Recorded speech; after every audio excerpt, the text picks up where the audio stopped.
Hello everyone. तो ये SST का सेकंड लेक्चर है। कल हमने यहाँ तक के पढ़ लिया था, है ना, जहाँ पर हम सॉइल कंजर्वेशन बात कर रहे थे, है ना, मिट्टी के बचाव से क्या क्या फ़ायदे हैं। नेक्स्ट आज हम पढ़ेंगे वाटर रिसोर्सेज के बारे में। देखिए water resources you know very well कि रिसोर्सेज का मतलब होता है स्रोत की पानी हमें जो है कहाँ कहाँ से मिलता है, टाइप्स कितने प्रकार से जो है अलग अलग मिलता है, और डिस्ट्रीब्यूशन कितने अलग अलग भागों के अंदर इसको बांटा गया है, और पानी को बचाना ज़रूरी क्यों है। ठीक है, तो यहाँ पर देखिए water is a valuable resources. पानी जो है एक बहुत महत्वपूर्ण रिसोर्सेस है, संसाधन है। यह हमारी बेसिक ज़रूरतों को पूरा करता है और ये हमारे ज़िंदगी जीने के लिए और पृथ्वी के लिए ज़रूरी है। देखिए ह्यूमन बॉडी के अंदर जो 70% जो पानी है वो कंटेंट देता है। कंटेंट का मतलब होता है उपस्थित होना। तो मानव शरीर के अंदर 70% पानी होता है। देखिए पानी के जो है कुछ टाइप्स होते हैं, जो पानी जो है कितने अलग अलग टाइप से पाया जाता है। देखिए तो मेनली जो होता है पानी सरफेस वाटर, जो मतलब सतह के ऊपरी हिस्से पर पाया जाता है। ग्राउंड वाटर, है ना, जो सतह के थोड़े से नीचे हिस्से में पाया जाता है। एटमॉस्फेरिक वाटर, मतलब जो पानी जो वातावरण में होता है उसको एटमॉस्फेरिक वाटर कहते हैं, है ना। और ओशन वाटर जो समुद्र में पाया जाता है। देखिए अगर यहाँ पर उसकी कुछ क्लासिफिकेशंस दी है कि सरफेस वाटर किसे कहते हैं, तो जो नदी, तालाब, पोन्ड्स, है ना, झीलों के अंदर, नदी में, तालाब में, है ना, नहरों में जो पानी पाया जाता है उसको अपन सरफेस वाटर कहते हैं। और ये जो टोटल जो सरफेस के ऊपर 60% अवेलेबल है।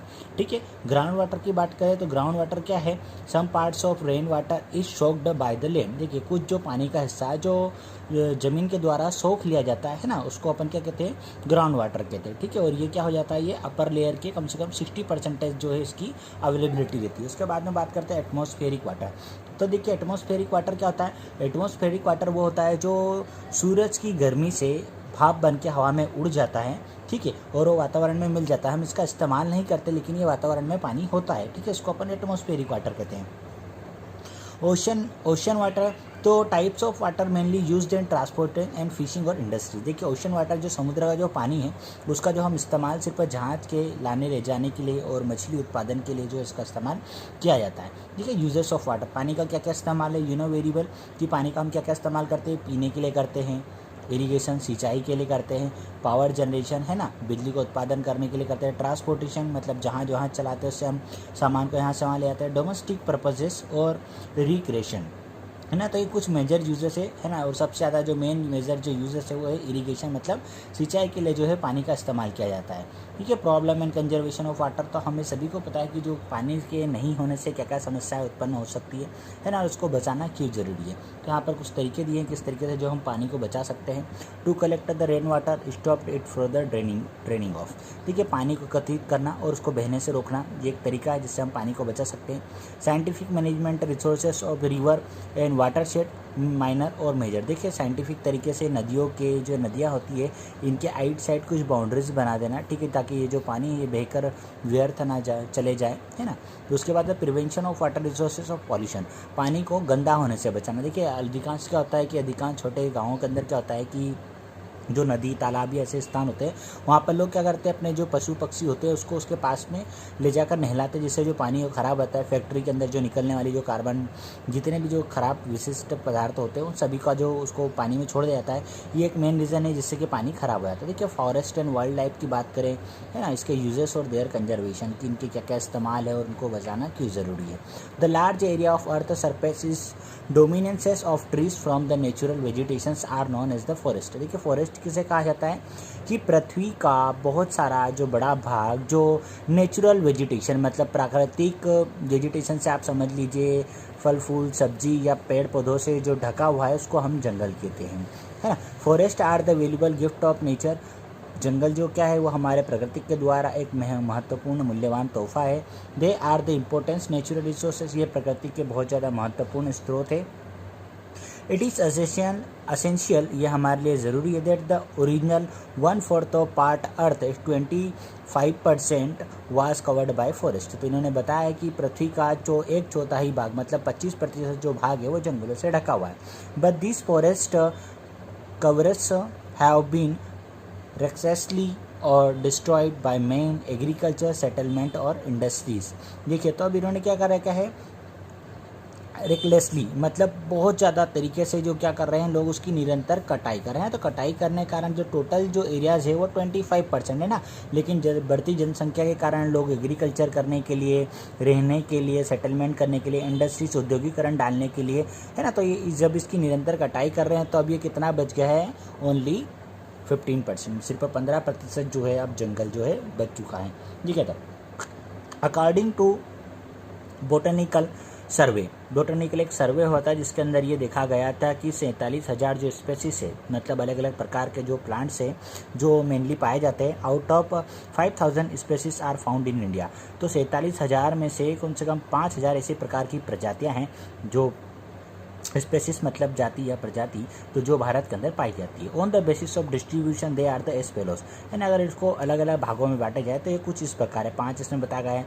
ट्रॉपिकल एवरग्रीन फॉरेस्ट, ट्रॉपिकल स्थान पर जो हमेशा सदाबहार रहने वाले, है ना, एवरग्रीन का मतलब होता है सदाबहार, जो हमेशा हरे भरे रहते हैं।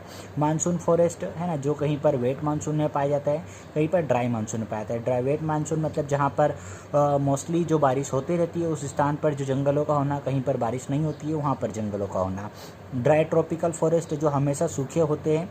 फॉरेस्ट इस डेल्टा रीजन, है ना, पहाड़ी क्षेत्रों पर पाए जाने वाले जंगल। और हिमालय फॉरेस्ट, हिमालय के आउटसाइड में पाए जाने वाले जंगल। देखिए importance of forest is the national income, है ना। अब जो जंगल का क्या महत्व है हमारे राष्ट्र की इनकम में, तो forest are the essential wealth, ये हमारे लिए बहुत, नेशनल वेल्थ के लिए बहुत ज़्यादा ज़रूरी है। About 20.64% of total geographical areas under the forest. अगर देखा जाए तो भारत के अंदर जियोग्राफिकल, भौगोलिक दृष्टि से 20.64% जो एरिया है वो जंगल के अंदर आता है। This is 1.7% of world forest areas, ये हमारे पूरे संसार के अंदर 1.7% जो है वो पूरे संसार का एरिया के भाग के अंदर, मतलब पूरे संसार में इतना जंगल है और इतना जो है हमारे भारत में आता है। The country of the possesses average percentage of 2.11 hectare per person hectare under the forest. देखिए तो इन्होंने क्या बताया कि 0.11% हेक्टेयर जो है पर पर्सन के हिसाब से जो जंगल इतना हमारे इलाके में आता है, मतलब इतना हमारे भारत में। अब इसके बात करते तो direct benefit from the forest. अब देखिए सीधे प्रकार से जंगलों से हमें कैसे फ़ायदा है। देखिए फॉरेस्ट से प्रोवाइड्स अस, है ना, जंगलों से हमें प्रदान होता है तो क्या क्या मिलता है। वुड प्रोडक्शन, वुड प्रोडक्शन मतलब हमें इससे जंगल से लकड़ियाँ मिलती है ना, जो हमारे लिए बहुत ज़्यादा ज़रूरी है, जिससे कि इससे हमें फ्यूल भी मिलता है।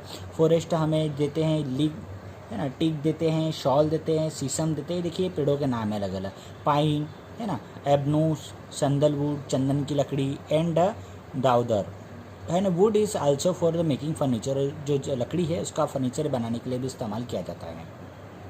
Forest provide major forest producer. देखिए इधर प्रोडक्ट्स, तो फॉरेस्ट जो है वो बड़े रूप में, जो लार्ज रूप में हमें क्या क्या चीज़ें देता है। तो देखिए इससे हमें बहुत सारी चीज़ें मिलती है, जैसे कि such as lac, tanning material, gum मतलब गोंद का होना, हनी शहद, कत्था का होना, कत्था अपन पान में जो लगा के खाते हैं वो, वेक्स, रेसिन्स, है ना, बेम्बू बांस को बोलते हैं, मेडिसिन हर्ब्स, जड़ी बूटियाँ बनाने के लिए, horns, seeing, Heights of animals, है ना, जो सींग जो होते हैं जानवरों के, इसको भी एक मेडिसिन की तरह इस्तेमाल किया जाता है। कई सारे जानवरों की जो हड्डियाँ भी मेडिसिन के लिए इस्तेमाल की जाती है। Forest provide material for basic industries. देखिए बेसिक जो इंडस्ट्रीज़ होती है उसके लिए जो है जंगलों से हमें कई प्रकार का मटेरियल मिलता है, जैसे कि वुड ग्रास, है ना, लकड़ियों से निकलने वाली घास, सनोवार and bamboo as the useful raw material. इसका कच्चे माल की तरह इस्तेमाल किया जाता है, जैसे कि पेपर बनाने के लिए, माचिस बनाने के लिए, लेक का इस्तेमाल करने के लिए, लेदर चमड़े के लिए, ऑयल और herbal medicine. Grazing and for the animals. देखिए तो ग्रेजिंग का मतलब होता है घास चराना, तो जानवरों को घास चराने के लिए भी जो है जंगलों का इस्तेमाल किया जाता है। एम्प्लॉयमेंट अगर देखा जाए तो 7.8 करोड़ जो लोग हैं, है ना, वो डिपेंडेड है फॉरेस्ट के ऊपर। लिवलीहुड मतलब वो अपना जीवन यापन करते हैं, है ना, जो रॉ मटेरियल जिनसे प्राप्त करते हैं जंगलों से, और उनका जो जीवन है वो उससे चलता है। फॉरेस्ट फॉरेन एक्सचेंज, देखिए फॉरेन एक्सचेंज मतलब विदेशों में जो है जंगलों के अंदर कई सारी जो लकड़ियाँ, अलग अलग प्रकार की जो महंगी लकड़ियाँ होती है, जैसे कि चंदन की लकड़ी हुआ, लेक हुआ, है ना, और टर्पटाइन ऑयल हुआ। तो इस प्रकार के जो ऑयल वाली लकड़ियाँ हैं, ये सारी जो क्या करते हैं, हम इसको विदेश में इसका व्यापार करते हैं, हम यहाँ से काट कर उसको विदेशों में बेचते हैं, जिससे हमें काफ़ी ज़्यादा बेनिफिट मिलता है। Help in small scale industries, ये हमें छोटे छोटे जो उद्योग होते हैं इसके अंदर हमारी मदद करती है।